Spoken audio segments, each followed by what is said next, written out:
The US President Donald Trump has an idea that he won't give up on. He determinedly continues to unleash his own world war, in this case a commercial war against the rest of the world. We're the bank that everybody's stealing from. I respect China and I respect President Xi, but they've been killing us. Convinced that the United States is being harmed and even robbed in its trade relations, in recent months Donald Trump has launched a tough protectionist policy and has multiplied tariffs. From now on, billions of dollars in imported products by the United States will have to face the heavy tariffs that this administration has approved.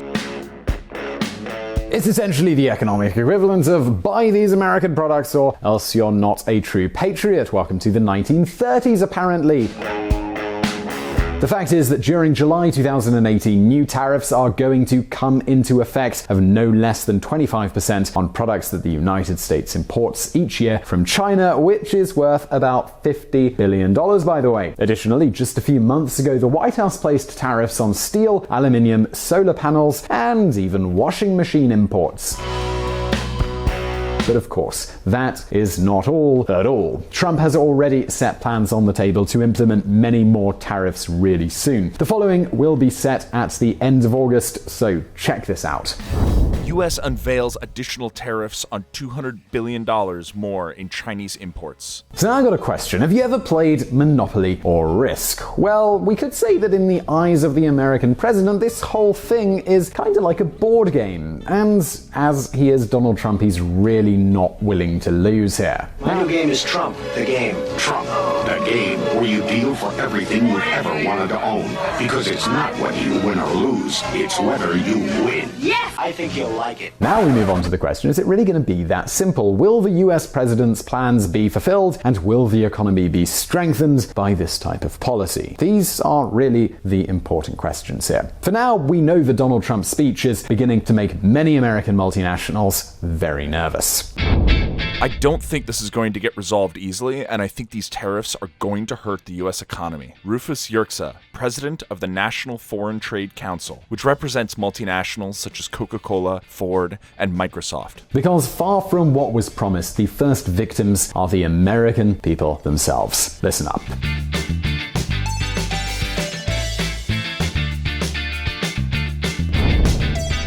The broken dream? The White House repeatedly insists that this new policy aims to boost US companies. However, before Trump supporters begin to celebrate, just hold on a second, because there are some things that the president is not taking into account. The first is that the vast majority of tariffs are being applied on intermediate and capital goods. That is, goods that companies import to manufacture their products in the United States. Therefore, one of two things is happening. Either you pay the tariff or you start buying in other markets, even assuming that it's possible, in the United States itself. In any case, this implies a higher cost of production, which evidently reduces US companies' competitiveness. This is, for example, the case of Mid-Continent Nail. They're a Missouri company that is the largest producer of nails in the United States. After Trump approved tariffs on foreign steel, they had to lay off 60 of their 500 employees, and everything points to it being forced to close or transfer its entire production to Mexico. This is a company that worked, a company that created employment, that was competitive in the free market, and that now, due to Washington's interference, is falling apart. Then the second issue, which I'm sure won't surprise any of you, is that other countries are not just going to simply accept these tariffs and be like, nah, it's cool. In order to defend the core interests of the country and the interests of the people, we are forced to retaliate. Statement of the Chinese Ministry of Commerce. The European Union, Canada, and Mexico said that they will respond to new U.S. tariffs on steel and aluminum with punitive measures targeting American products worth billions of dollars. These are the countries they're going to react, and they're basically going to say, guys, if you're going to set tariffs, we're going to get on that too. And this is something that just goes on, and it really shouldn't be like that, but it simply is. And really, the consequences, they don't take a long time to arrive.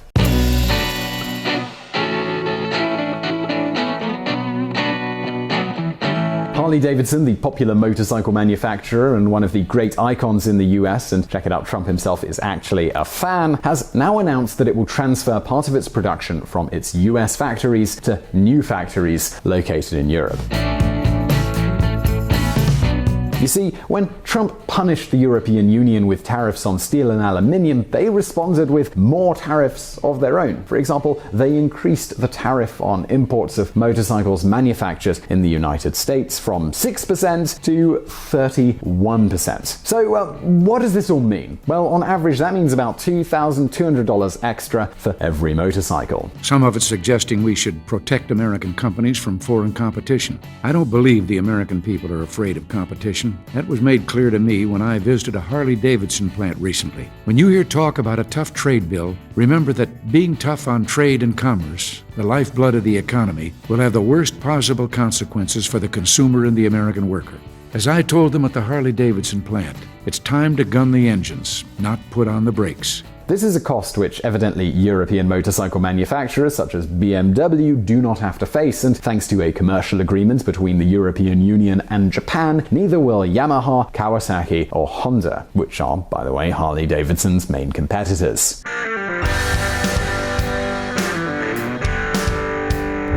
This is further proof of the harm from unilateral tariffs. The best way to help American workers, consumers, and manufacturers is to open new markets for them, not to raise barriers to our own market. Ashley Strong, a spokeswoman for House Speaker Paul Ryan. And as you might imagine, taking Donald Trump's character into account, this news made him angry, and he even threatened the company itself by Twitter. Of course. A Harley-Davidson should never be built in another country. Never. Their employees and customers are already very angry at them. If they move, watch. It will be the beginning of the end. They surrendered. They quit. The aura will be gone, and they will be taxed like never before. A president threatening and damaging the image of a large American company simply for making business decisions that could save them from massive losses is completely bizarre, but I suppose welcome to Trump's America. Now, I suppose the question we could ask is, does that motorcycle company really need to transfer part of its production over to Europe?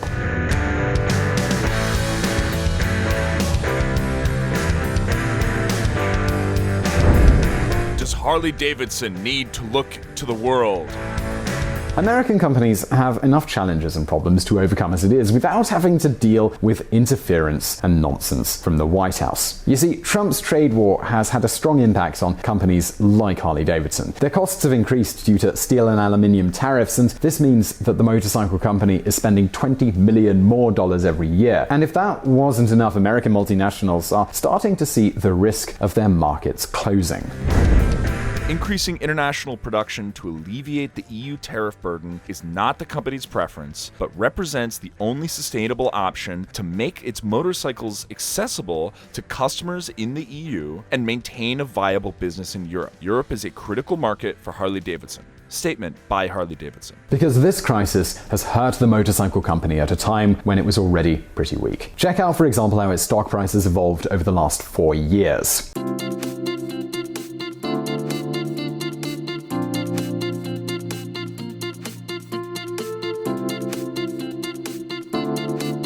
So why did this happen? Why did they see a huge 40% drop in years when the US stock market has risen like a rocket? Well, the main explanation, dear viewer, is that times are changing. There was a time when these big bikes, these huge, powerful, noisy beasts, were something of a dream for many Americans. However, due to the price, they are very expensive, and changing tastes, today's generations aren't as attracted to this type of motorcycle. In fact, the average age of Harley owners in the United States today is over 50. And all this, as you can imagine, translates into the number of sales that the company are making, and therefore their profit. In the last 3 years alone, the company's sales have decreased by 10% and profits have fallen almost 40%. And in 2018, things are even worse. And this, dear viewer, is why this company, they need to look abroad, both to Europe and Asia. Because if there is no commercial freedom and there are tariffs, production, it just has to go to other places.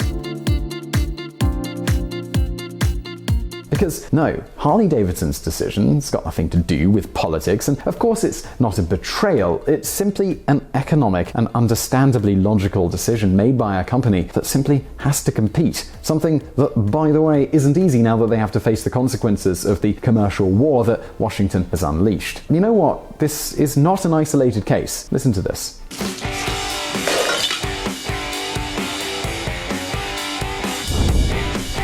Multinationals.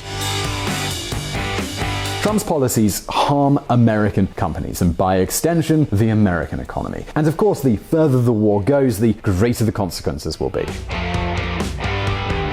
At the moment, American multinationals, some of which supported Trump, are getting very, very nervous about this whole thing. General Motors itself has said that if the president finally approves tariffs on vehicle importations, something that the White House raised recently, the consequences would be less investment, fewer jobs, and fewer wages for General Motors workers in the United States. Take, for example, the case of another US icon, the Ford Mustang, which of course is assembled in the United States and exported from there to the rest of the world.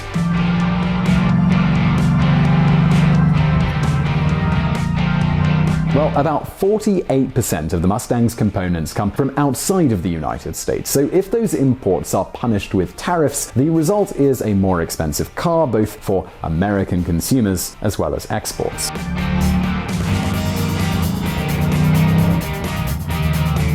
So here we have two American icons, Ford Mustangs and Harley-Davidsons, being negatively affected by Trump's policies. It's not a good thing, right? America first. America first. And companies from other countries that have factories in the United States, such as Toyota, Fiat Chrysler, Daimler, and BMW, are warning of the dangers of this war. Mercedes-Benz's parent company Daimler warned that dueling tariffs between the United States and China will hit its earnings, specifically for SUVs made in Alabama. But this isn't only affecting the automotive industry, it's affecting virtually all sectors. Because yes, it's true that the United States is the largest economy on the planet, but do not forget that 85% of its GDP and most of its growth happens outside its borders. Closing up, it's simply bad for business. Lifting barriers goes precisely against the interests of a country that has currently got a lot of employment, is hitting record numbers in terms of workers, and has the largest industrial production in its history. Yeah, I know, Donald Trump talks a lot about the trade deficit, and yes, there really is one, but that's not for the reason that the president states. You see, the United States, it doesn't have a trade deficit because it's being robbed. Not at all, in fact. It simply got it because it's an economy that consumes more than it produces. If Donald Trump wants to reduce the deficit, he can, for example, stop the immense public spending that is causing so many problems, as we saw in this previous video. He can also promote savings and investment so that companies are more productive, among many, many other things. And the overall reality is that this trade war is kind of bad for everyone. But now it's your turn. What do you think about the trade war? Do you support it? Do you not? Well, leave your answer in the comments below, as well as in this survey. And I really hope you enjoyed this video. Please do hit that like button if you did, and don't forget to subscribe to our channel for brand new videos. Also, do not forget to check out our friends at the Reconsider Media podcast. They provided the vocals in this episode that were not mine. And as always, thank you for watching. Every time I meet a leader of another country, which is often, they always start by saying, "Sir, I'd like to congratulate you on the incredible job you've done with the United States economy." It's true.